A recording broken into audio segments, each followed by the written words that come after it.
Ida Lupino is our star on the Cavalcade of America coming up.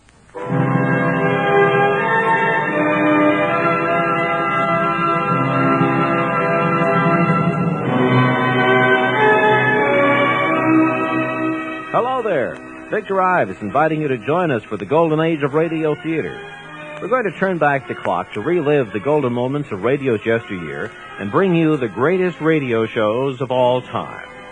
First, from the Cavalcade of America series, Ida Lupino stars in Nellie Was a Lady. This is a story of Nellie Bly, famous newspaper woman. Later this hour, Hal Perry stars as the Great Gildersleeve.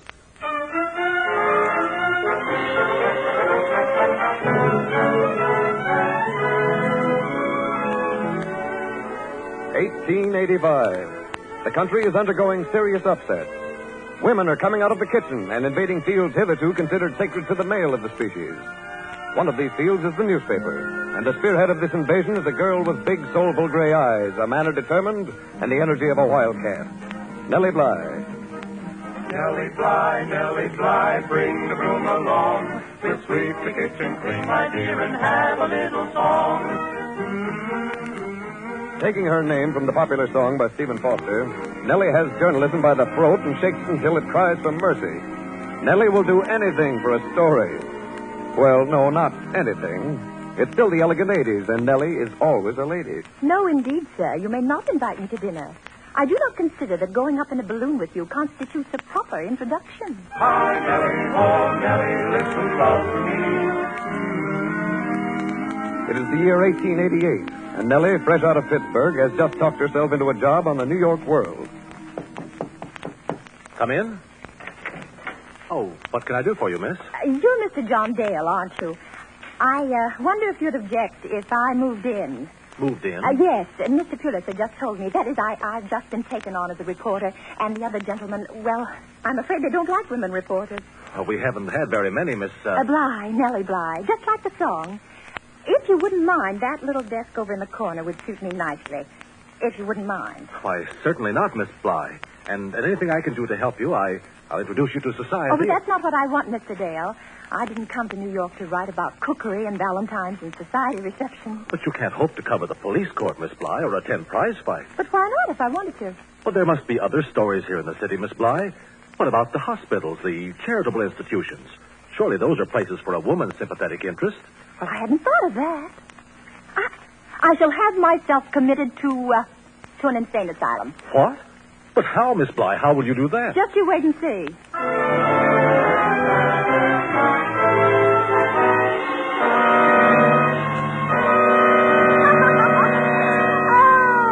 Where is the beauteous majesty of Denmark? He is dead and gone, lady.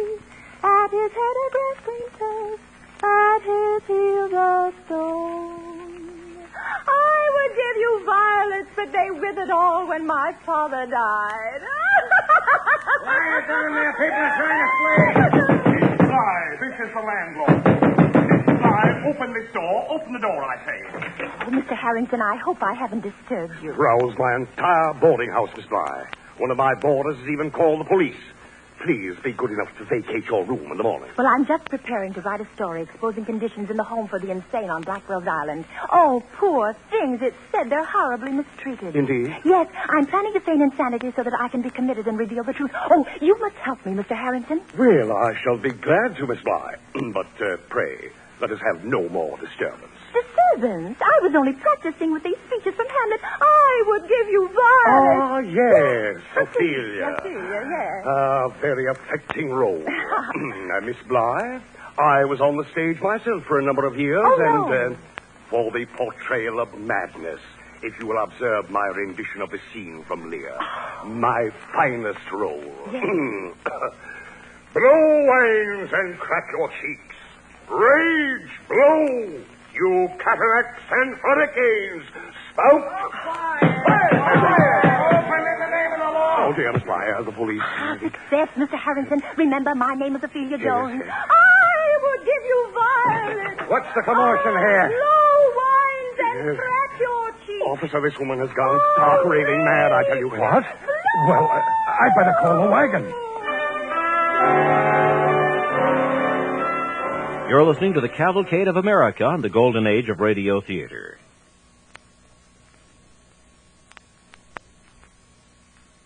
Once again, our star, Ida Lupino. Let me out! Quiet! Let me out! Quiet! Let me out! Quiet, I say! You button your mouth, my girl, or you'll get the cold water treatment and a few thumps over the head. Matron, I insist that you take me to the superintendent. There's nothing whatever the matter with me, and I refuse to stay in this place for another night. Listen to her now. Miss High and Mighty refuses to stay, she does. Mrs. Cobb, you don't understand. I've been pretending I'm a reporter for the New York World. Well, ain't that nice, reporter? Over in that cell is Napoleon's wife, and over here is Queen Elizabeth, reporter. Well, why don't you write a little story? Indeed, I will write a story that will expose every bit of the graft and filth and brutality of this horrible place. Why? And you know what, Mrs. Cobb? I'm going to write a special chapter about you. Extra. Nellie Bly forces mayor to clean up conditions on Blackwell's Island. Extra.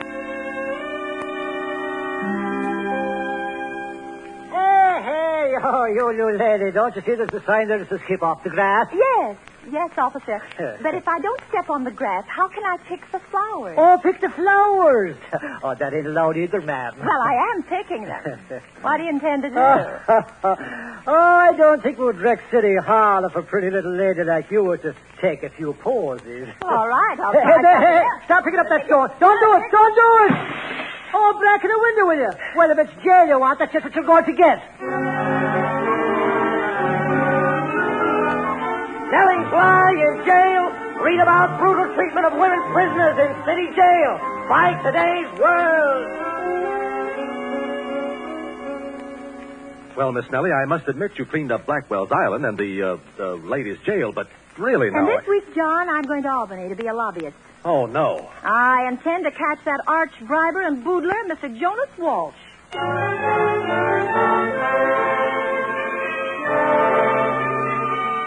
Nellie Bly goes to Albany. Bribery and graft ring in state capitol. Read all about it by today's world. Miss Bly, Nellie, that was going too far, really. Associating with low, corrupt politicians. Well, I don't know what you mean, Mr. Dale. Jonas Walsh was a crook, to be sure, but aside from that, he was rather a sweet old man. And that isn't all, Miss Nellie. My aunt tells me she saw you yesterday behind the counter at Wanamaker selling men's nightgowns. Well, I was merely collecting material for my Sunday story, The Problems of a Shop Girl. There's such a thing as going too far, even for a good story. You aren't a newspaper woman. You're a public menace. Oh, indeed. Indeed. Well, if my presence is annoying, I beg to remind you that this is my office, too. Oh, I apologize most humbly, Miss Nellie. It's only that it wounds me for you to do these things because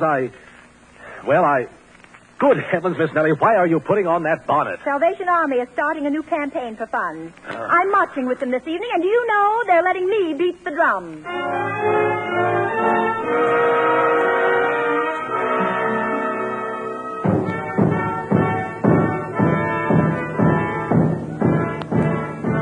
I say now, you there with that drum? Yes? Yes, what is it? I'm the butler of Mrs. Norton. She's given her season's musicale right up there in the ballroom. And Mrs. Norton requests that you move on. Oh, yes? Well, please ask Mrs. Norton if she'd mind stepping out for a moment. I'd like to speak to her personally.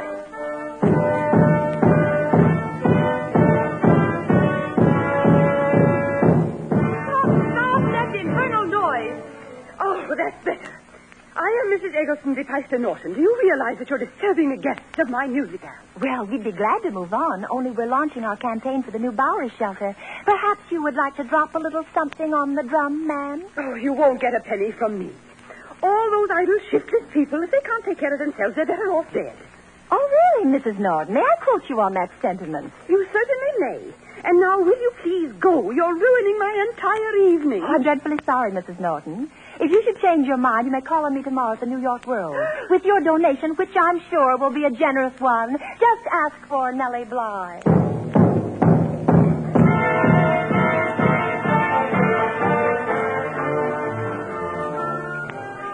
Ladies and young girls strolling through Central Park of late are being subjected to all sorts of annoyances from idle, pleasure-loving men who have no better way to spend their time.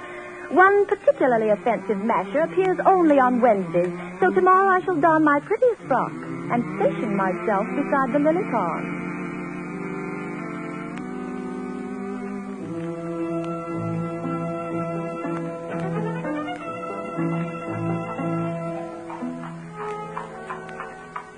Whoa, Three-Ban, whoa. Lovely day, isn't it? Oh, yes, sir. Lovely. Those fine little boys playing over there, are they yours? Mine? Oh, no, sir. Oh, just taking the air alone, huh? Well, I try to get as much sun as I can. So dreadfully damp in my basement room. Oh, what a pity. You mustn't neglect your health like this. I say, how about a spin with me? I'll put the top down and we'll get plenty of sun. Oh, really, sir? I don't think... Oh, no. Not another word. Here we go. Up the daisy.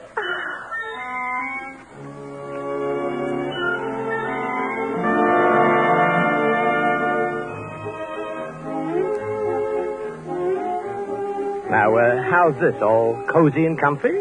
Oh, where am I? Where is this? A sort of a private club, my dear. Now, suppose we think about a little supper.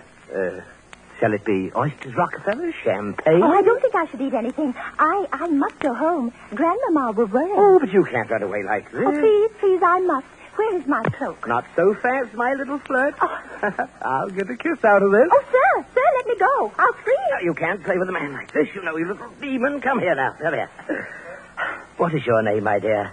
Well, if you would like to know my name, look in tomorrow's issue of the New York World. The New York World? You're not. Nellie Bly, sir, at your service. And I took care to find out your name, too, from the waiter, Mr. J. Wellington Potter. Why, you little vixen. Have a care, sir. I shall print every word. Well, all right, Miss Bly. You're very clever, and I can appreciate a joke as well as the next one, but let's be sensible. I'm a prominent man. And I'm hoping to marry a fine, innocent girl. But that doesn't prevent you from pursuing other innocent girls, breaking their young hearts and blackening their reputations. Oh, for shame. You deserve no pity, and you shall have none from me. Buy the World tomorrow and read the truth about yourself. You monster in man's clothing. Good evening, Mr. Potter.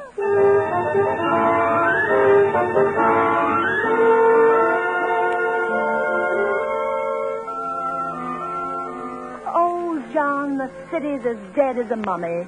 People aren't doing anything they shouldn't. There's nothing left to expose. Miss Nellie. Oh, I'm tired of it all. This horrible office and the smell of ink.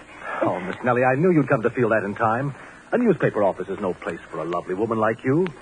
I say, let's forget about it for a night. My aunt has a box at the opera and Patty is... Oh, no, thank you, Mr. Dale. I really don't care for the opera. I'll have supper sent up to my room and read myself to sleep. I'd like to borrow one of your new books, if I may. Oh, yes, of course, but... Sir Hall Caine, Mrs. Humphrey Ward, Jules Verne, Around the World in 80 Days. Around the World... Around the World? Around the World! Oh, no. Oh, why not? Oh, no, Miss Nellie, you can't. Can't? Why, Mr. Dale, I'll wager I can make it in less than 80 days. But all alone, those savage countries. Miss Nellie, it's dangerous. Oh, nonsense, Mr. Dale. I've always maintained that a woman can go anywhere and do anything with perfect safety as long as she behaves in a ladylike manner. Nellie was a lady in so many ways. Can she travel round the world in less than 80 days? From September 17th, 1945, the Golden Age of Radio Theater is presenting the Cavalcade of America.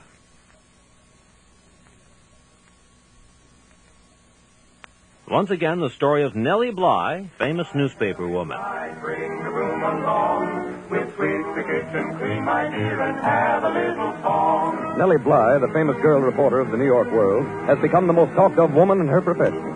She's ripped the whole city to pieces and put it together again. And now she looks toward broader fields. The whole world, in fact. Nellie is in a dither as the day of her globe-spanning, time-defying journey is at hand. Now, Mr. Dale, John, Mr. Pulitzer has assigned you to cover my trip around the world.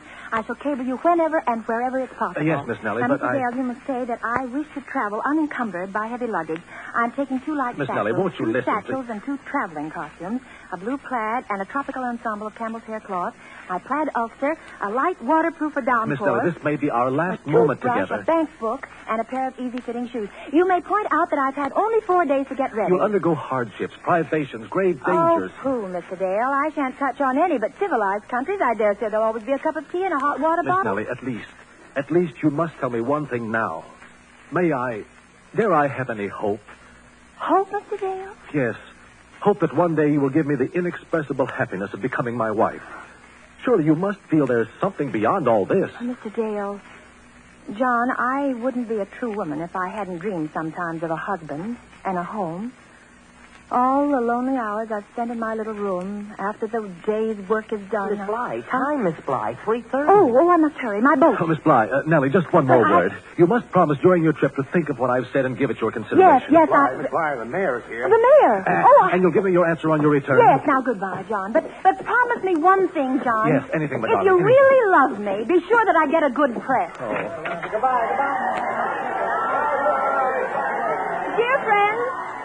Dear friends, goodbye. Today I begin my race with Father Time. In my hand, I hold a 24-hour watch so that at each moment I may know the time in New York City and count the hours until I return to you. So, goodbye.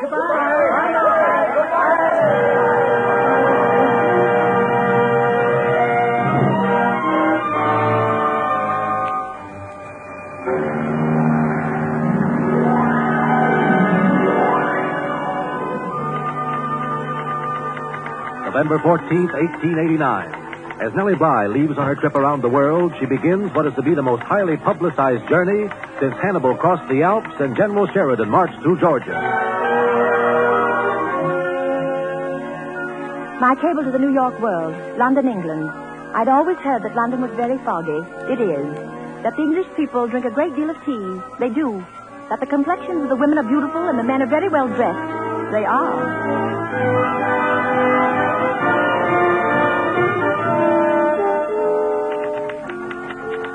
Today, Miss Bly will pause in her headlong race with Father Time to pay a visit to Jules Verne, famed author of Around the World in 80 Days.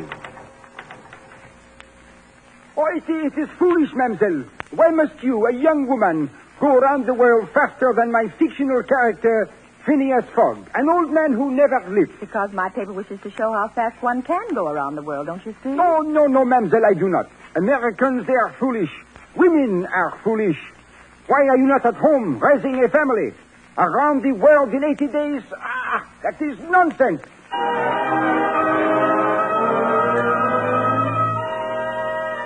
Following my inspirational meeting with Monsieur Verne, I rejoin the ship and go on to Brindisi.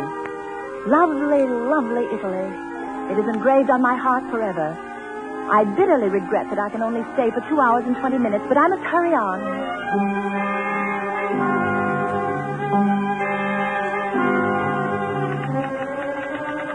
Nellie Bly on the fly. It is November 25th, and Nellie Bly is on the 11th day of her trip, 1 day behind schedule.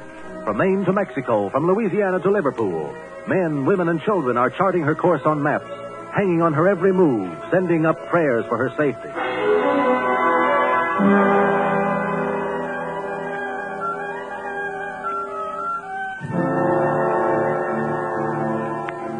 November 27th.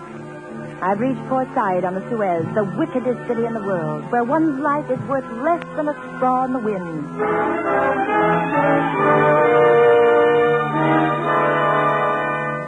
December 18th, 34 days out of New York. Nellie Bly has traveled to Singapore, and the whole world travels with her. Will she make it? Will she break the record, or will she not? Families are divided. Men argue in the streets. And in the southern states, it is said that several duels have been fought.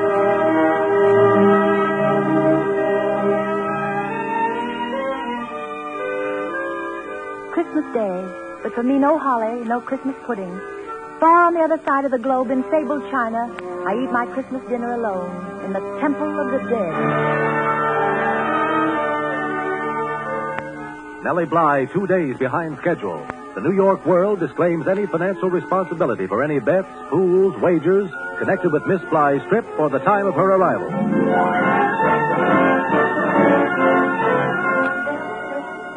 I'm on the last hitch of my race with time. Soon I'll come to the end. I have one morning and part of an afternoon for a tour of Japan, then across the broad Pacific.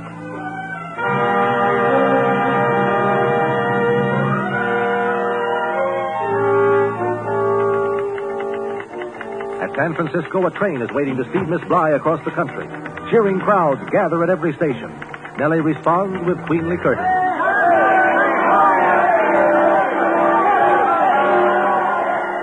Thank you, but I must hurry on.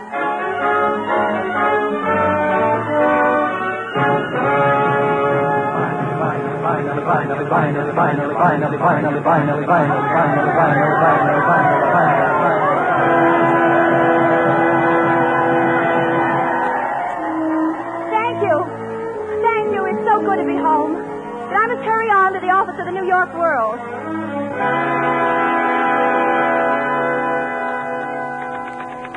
Father Time outdone by Nellie Bly. Hello. Oh, Nellie. Hello. Nellie, Miss Bly. Oh, dear, my deadline. Oh, yes. On January 25th, Miss Bly steps off her train at Jersey City. Nellie. So many things. She has traveled 24,899 miles in 72 days, 6 hours, and 11 minutes.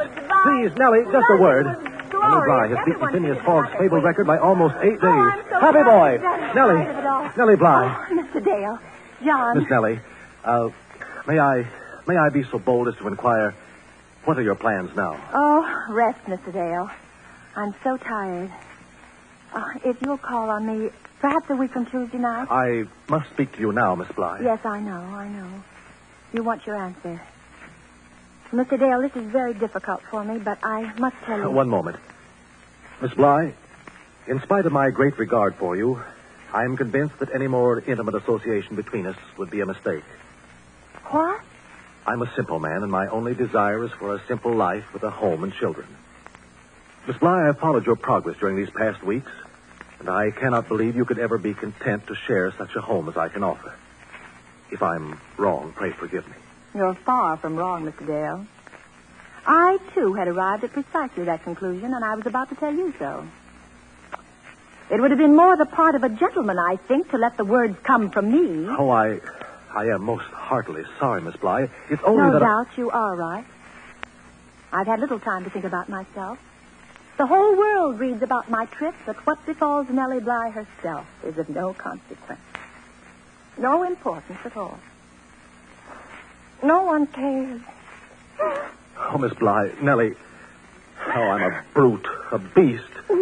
I never dreamed you'd feel like this. Well, Nellie, ready for a little work? No, Mr. Cockrell, I must rest for at least a fortnight. But there's an assignment for you. Oh, no, I couldn't really. You know Jeremiah Harker, the blonde Bluebeard, the confessed murderer of 17 women?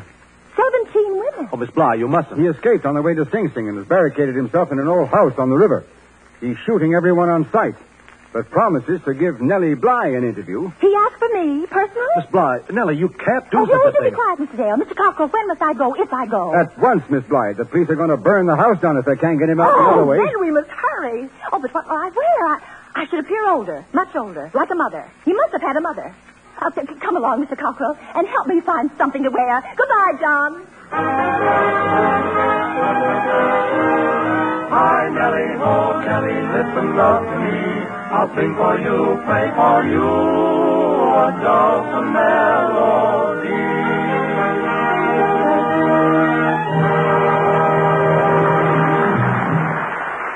That's the Cavalcade of America on the Golden Age of Radio Theater from September 17th, 1945. We continue now with Hal Perry as the Great Gildersleeve in this broadcast from December 4th, 1946. Chief Gates invites Dr. Needham, a preacher, to the Jolly Boys meeting. Now let's join the Great Gildersleeve. It's a Saturday night in Summerfield, and so we find him as usual, occupying one of the best of the rickety chairs which furnish the Jolly Boys Club up above Floyd Munson's barber shop. At the moment, Judge Hooker is the only other member present. Wonder where everybody is. I can't imagine. Seems like we're having trouble getting a quorum here lately. Maybe the club needs something. Possibly. Well, what'll we do, Judge? I don't know. Maybe we should call up somebody. Who? I don't know. Club may be getting in a rut. Maybe we ought to take on some new activity. Like, say, bowling. I don't care for bowling. All the better. It might help your liver. Well, here comes somebody. Who goes there? Well, gentlemen, how are the Jolly Boys tonight? Evening, Peavy. Peavy. Let me give you a hand with those cokes. Yeah, thanks, Mr. Gildersleeve. Yeah. Stick 'em right here in the ice bucket. You know, this would be a thirsty club without you, Peavy. Last week we had to send Floyd out for drinks. Where were you? Last week? Yes. Last Saturday? Yes. I decided to spend the evening with Mrs. Peavy.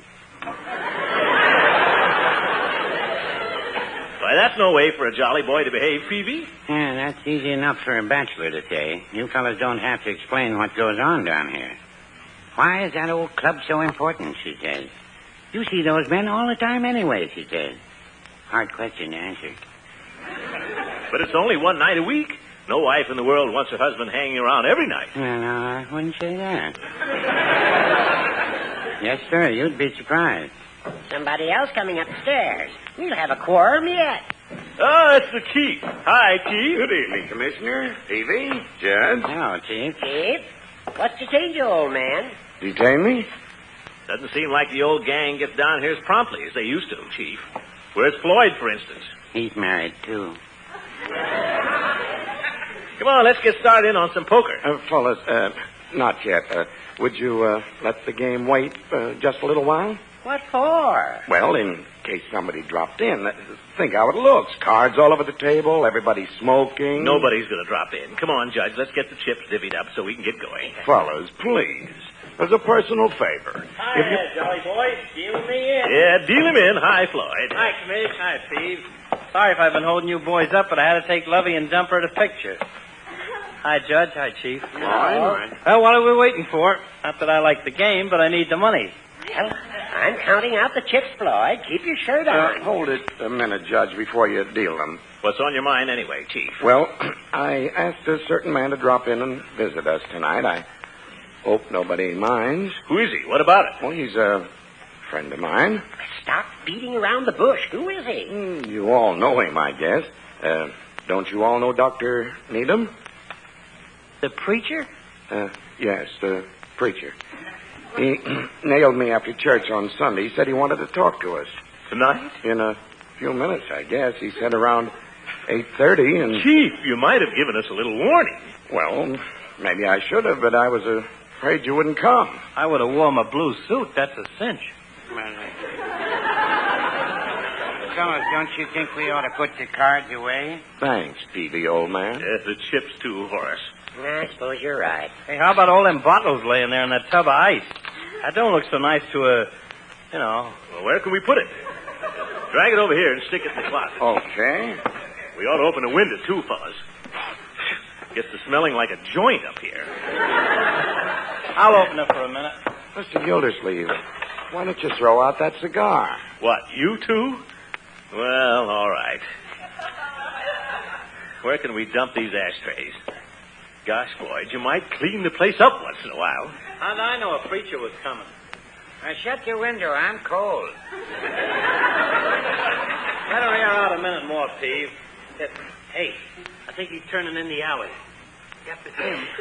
Well, it don't look great, but it looks better than it did. Sure, it ain't like he was coming to inspect the Sunday school. Floyd, do me a favor. Watch your language, will you? Don't worry about me. I've been around lots of preachers. Shut up.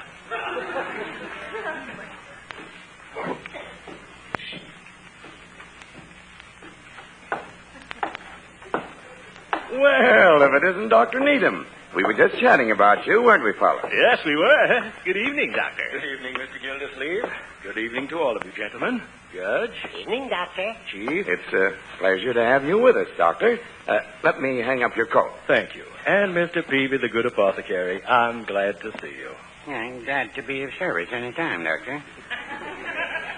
Doctor, maybe you don't know our other member here, Floyd Munson. I don't think you know me, Dr. Needham. I go to Dr. Tutwiler down at the... Of course. I have a very high regard for Dr. Tutwiler. And if you were one of his flock, Dr. Tutwiler's a fine man, isn't he? One of the best. Have a chair, Doctor? Here's a good chair, Doctor. A nice, comfortable one. I think I'll sit in the straight chair, thank you. Mortify the flesh and improve the spirit.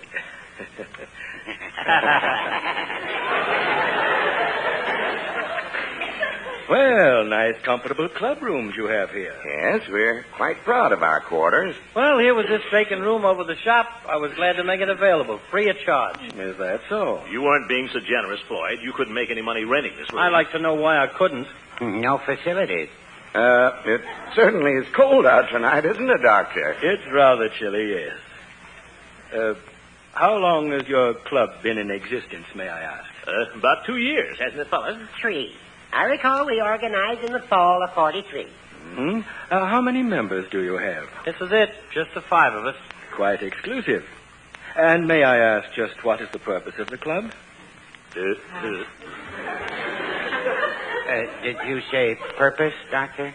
Yes. What is the purpose of your club? Well, we don't exactly have any purpose, Doctor. It's just a club. Yeah, we just get together once a week and raise a little... It's social, Doctor. Isn't it, fellows? Yeah. Oh. It seems to me I've heard the club had some kind of musical interest. Oh, well, that, too. Yeah, we're kind of a musical club. See, we got a piano. Well, it's not much of a piano, though. I have a Wembley at home. Good enough for this gang. We just sing old barbershop songs, Doctor. Oh, I love singing. I used to sing myself when I was a younger man. You still sing, Doctor. I've heard you take a high tenor on some of those hymns on Sunday. Well, I let myself go occasionally, but when I was in divinity school, we used to do some real singing, I can tell you. Did you ever sing down by the old mill stream? Yes, Floyd. No, I don't remember down by the old stream. But there was another song, Love Me and the World Is Mine. Do you know that? Oh, sure, Doctor. Yeah, let's see. I care not for the stars that shine. That's it. How'd it be if we tried that once, huh, Doctor? If you gentlemen will permit an outsider. Oh, don't think of yourself that way, Doctor. You're one of we boys. Come on, fellas. All right. I care not for the stars that shine. I care not hope to ever be mine. I only know I love you. Love me and the world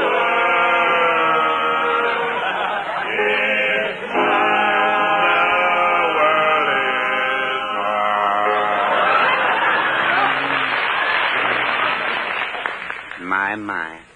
Yes, indeed. I thought that was lovely. Lovely. How about another round, Doc? No, thank you. As a matter of fact, I came here with a purpose. Gentlemen, I wonder if you know the work of the Summerfield Orphanage. Sure, that's where they take care of the orphans. Shut up, Floyd. Mr. Munson is quite right. The orphanage takes care of between 25 and 30 orphans at the present moment. But they're desperately in need of funds. Uh-oh. So I've been going about appealing to various organizations for aid. I wonder if you kind-hearted gentlemen would be interested in adopting a lovely baby girl. Doctor. Well, perhaps I put it too alarmingly. You wouldn't actually adopt this child. You would simply contribute regularly to the orphanage in her behalf. And you would accept as a group the responsibility for her. Her name is Christina. She's 8 months old. Lovely child. Did you have any figure in mind, Doctor? $10 a month. Now, I don't want you gentlemen to give me an answer right this minute. I want you to think about it. If you care to, you may go out to the orphanage and visit little Christina. Think it over and let me have your decision. I think I know the answer you will find in your hearts. Thank you, gentlemen. I'll get your coat, Doctor. Good night, all. Good night, Dr. Needham.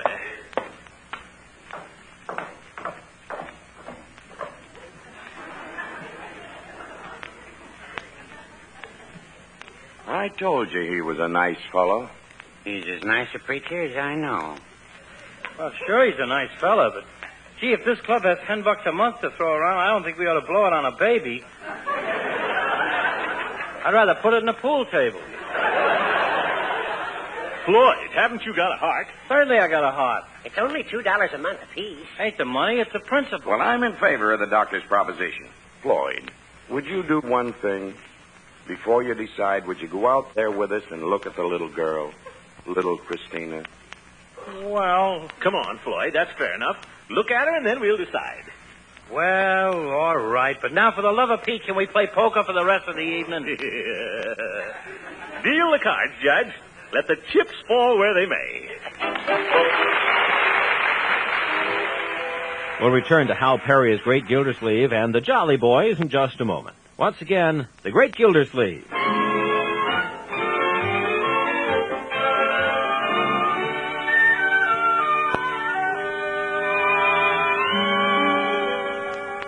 Here he comes, Marge. All right, Bertie, he's down. Hi, Unc. Good morning, children. Why, Unc, Yvette.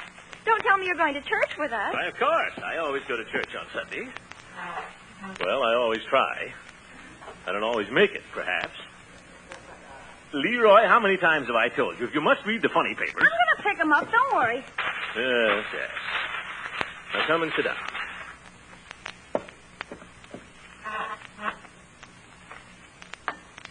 Did you have a good time at the club last night, Unky? We had a very lovely meeting, yes. Leroy, if you're trying to crawl into that glass, it can't be done. I'm just trying to get all the juice. Well, sip it politely. No back somersaults. Remember, this is Sunday. Okay. Yes, we had a very nice meeting last evening. Dr. Needham was there. Dr. Needham at the Jolly Boys? What's so strange about that? What do you think goes on down there? What does go on down there, Unc? Never mind. It's for grown-ups. What was Dr. Needham doing there? Is that why you're going to church? Well, as a matter of fact, it's something that might interest you children. How would you like to have a baby? To take care. A baby? Unky, do you mean it? Oh, that'd be wonderful. No, wait a minute. Did you hear that, Leroy? A baby? I'd rather have a dog. Oh, but think what fun it'd be. You can do lots more things for the baby. You can feed him and dress him and bathe him and play with him. Wait a minute. Can't teach him tricks. You can so. Dogs are smarter. They are not. You were a baby once. You mean to say you're not smarter than a dog? Well, it depends. Would it be a boy baby or a girl baby? And where are we going to get it? I'm coming to that, if you'll just listen. Oh, good morning, Bertie. Sorry to keep you waiting, Mr. Gildersleeve. It's that darn old... Excuse me. It's that waffle iron. It went and stuck again. That's all right, Bertie. Bertie, we're going to have a baby. Yeah. How's that? Now, don't worry. It isn't going to make any work for you, Bertie. We aren't going to have the baby here. What? What good is a baby if you can't have the use of him? Let me explain, will you? Okay. This was an idea of Dr. Needham's. He thought it would be nice if different organizations around this town would each undertake to provide for some child out of the children's home. They'll sort of sponsor it and be a godfather to it, and pay for its upkeep next year. Oh, I think that's real nice. Yes, so do I. You going to do it then? Well, we're going to go out there to the home this afternoon and look over the proposition. As a matter of fact, one of our members is holding out. Who? Never mind. Why don't you throw him out of the club? That's not the way clubs are run, my boy. Piggy threw me out of his club. I threw him out of mine. Well, the Jolly Boys try to be more democratic. Besides, we can't throw him out. He owns the club room. Mr. Gildersleeve, how old is this baby you're talking about? Well, I believe about 8 months, Bertie. She's a little girl. Oh, I was thinking maybe I could knit her a sweater or some booties or something. Booties? Oh, I think that would be lovely. I thought you children might like to contribute a little something, too, out of your allowances. As a sort of a Christmas gesture. 25 cents a month, say. Oh, I'd love to. Would we own part of it? The baby, I mean? Well, I'd say you'd have an interest in her, certainly. I'll give half a buck. So will I. Well, little Leroy, that's very generous. Very generous of both of you. I'm glad to see you respond that way. Is she cute, Unky? Cute? I haven't seen her myself yet. All babies are cute. Has she got a name? Name? Oh, yes. Her name is Christina. Oh. Couldn't we change it? Why, Christina's a beautiful wonderful name. I love it. It's crazy. I never heard it before. Oh, well, what do you know? Listen, I'm paying $50 for this kid. I got a right to name him. Children. Christina's the name she was born with, my boy. You get used to it. Well, I suppose we could call her Chrissy. Say, when can we go out and see her, Unc? See her? Well, Hey, you know what I'm going to do? I'm going to make her a scrapbook. Kids are nuts about scrapbooks. When can we go out and see her, Unc? Why not this afternoon? Yeah, this afternoon. well, I'm afraid that wouldn't be a very good idea. Why not? Well, you see, this is a club affair, and besides, so many people all at once might scare the baby. We wouldn't scare her as much as you will. Yes. And the chief of police. How would you like to see him leaning over your crib? I'll tell him not to wear his badge, my dear. I'll tell you what I'll do, children. I can't let you go this time, but when I get back, I'll tell you all about her. How's that? I told you, Marge, your dog is bitter. All right, eat your breakfast.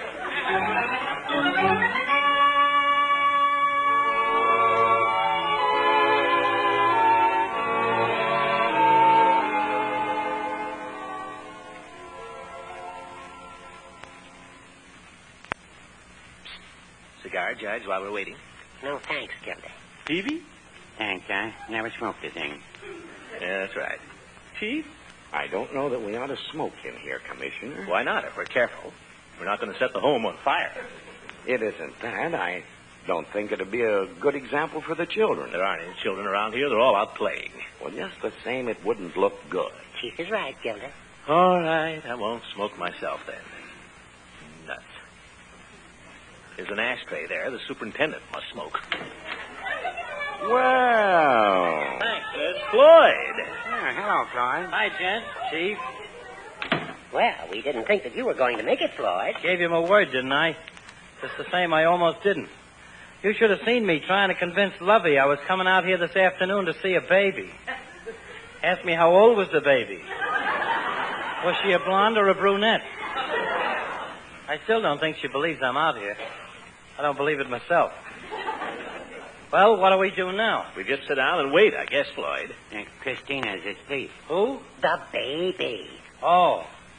Well, what do we do? Just sit here till she wakes up? Till the nurse comes for us. Huh. Oh, well. I feel kind of foolish. What are we doing here, anyway? Are we nuts or something? See, you guys got me into this. Maybe it's like Dr. Needham said in his sermon today, Floyd. Children bring out the best in people. There's a lot in that, Floyd. A lot in it.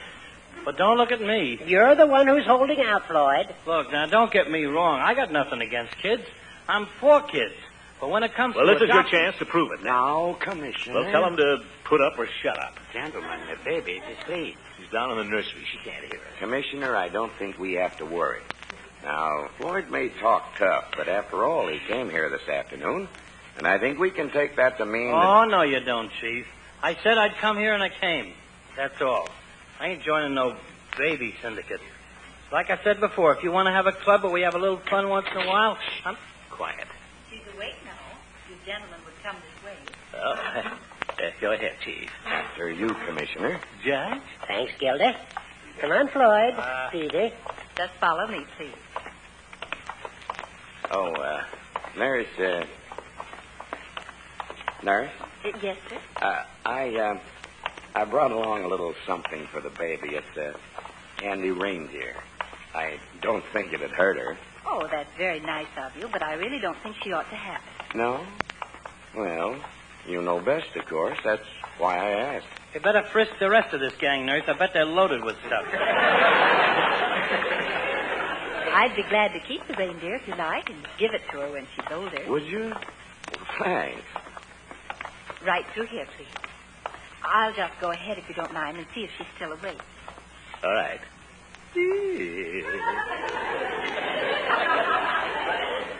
We'll wait outside, miss. Gee, this is the first time I was ever in an orphanage. They don't look so bad. That nurse don't look so bad either. Nice motherly type. Oh, brother. She's not so motherly. It's the uniform. It's all right. You can come in. Yes, go ahead, fellas. And quiet now. No rumpus. Some gentlemen to see you, Christina.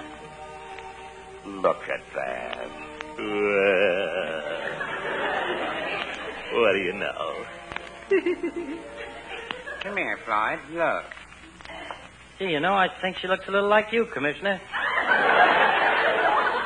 She's got your double chin. Cute, isn't she? Who gave her the rattle? Oh, that's standard equipment. Oh, Army surplus, huh?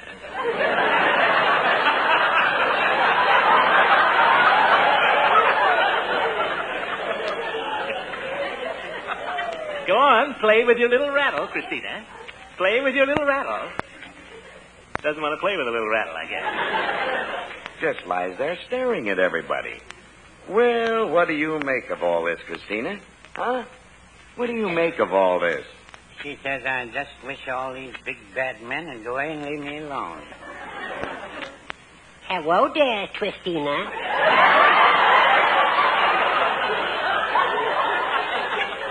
Can you say hello?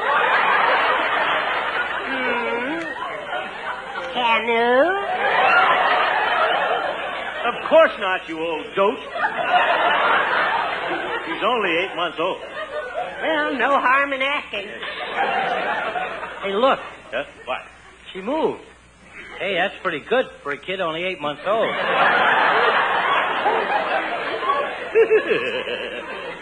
She's a smart kid. Aren't you, Christina? Uh-oh, you better back off there, Commissioner. She's going to cry. Oh, dear me. You wouldn't cry, would you, Christina? Look at that little lip quiver. Here it comes. Oh, gosh, I didn't mean to scare her. Here, let me try. What's the matter, kiddo? Look, see the pretty rattle. She's not interested in the rattle, Floyd. Hey, she smiled. That wasn't a smile, Floyd. That was gas.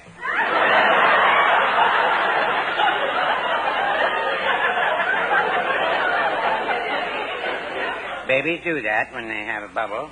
Was so a smile. There she goes again. I think the kid likes me. Oh, I wouldn't touch her. Floyd! I ain't touching her. She grabbed hold of my finger. Look at that. Well, I'll be darned. Won't let go of it either. Little son of a gun.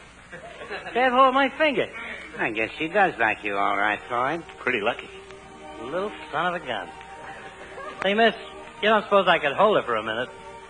Nah, better not.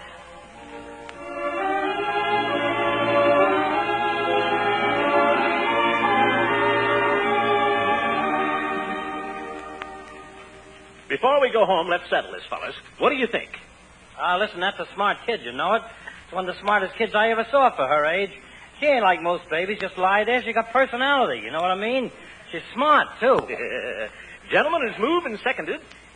What the heck? We don't have to be so darn formal about this. You all know the motion. All in favor? Aye. Opposed? Motion carried. Baby adopted.